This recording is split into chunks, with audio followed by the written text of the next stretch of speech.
Jussie Smollett, the state had rested. What was the most damaging evidence against the actor? The most evidence were those two Osundairo brothers who made it clear that there was not only an attempt by Jussie to plan this out, but that it was carried out. They had evidence, they answered questions. Their stories were kind of, similar in terms of what they had said before, but the evidence that's going to work against him the most, the evidence where he put his own in the front, in the forward, meaning the $3,500 check, having conversations, and that we heard about on the first day that we heard the testimony, the video that looked like they were doing a reconnaissance, a run through outside on the street on in the cold night in Chicago. So that's going to be the most damaging evidence that he's facing at this time. Did the defense make any inroads? There was that question from Jussie Smollett's lawyer to one of the brothers on the stand about how long they'd been dating.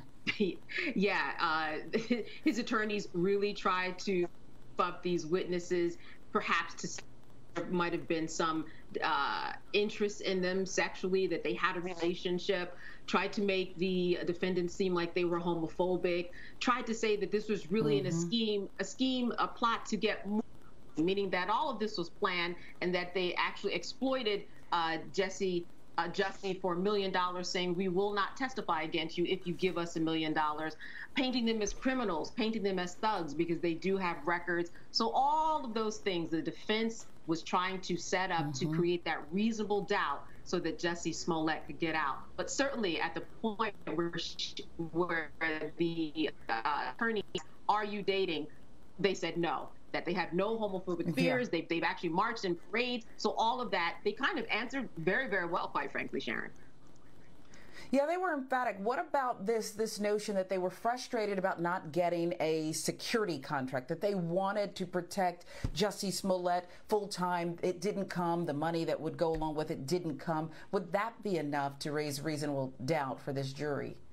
Oh, absolutely. Anything that they say. And there are a lot of theories, and that's what you do as a defense attorney, right, Sharon? Put those theories out there, and hopefully it will land on one of the jurors.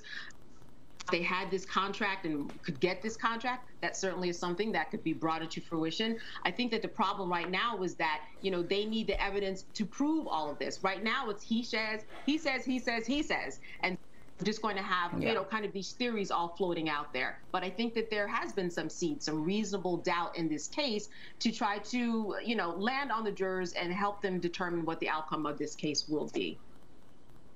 Yeah, we see the Smollett family, his famous family, flanking him in, going into court and staying by his side. It is predicted, Candace, the case will come to a close today.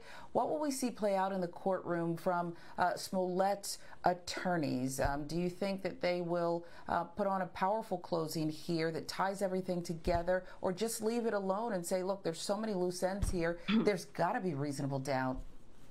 Yeah, his defense attorneys have said that they don't have any witnesses to bring forward. They did put one witness on the stand last night. This would be a doctor that talked about and testified the extent of the injuries that Jussie Smollett had that night, which there weren't many. They claim now, and that's why I say they claim that there are not going to be any other witnesses, but I wouldn't.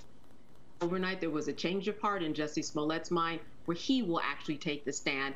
And if he does, he will be the final witness before we get to those closing arguments.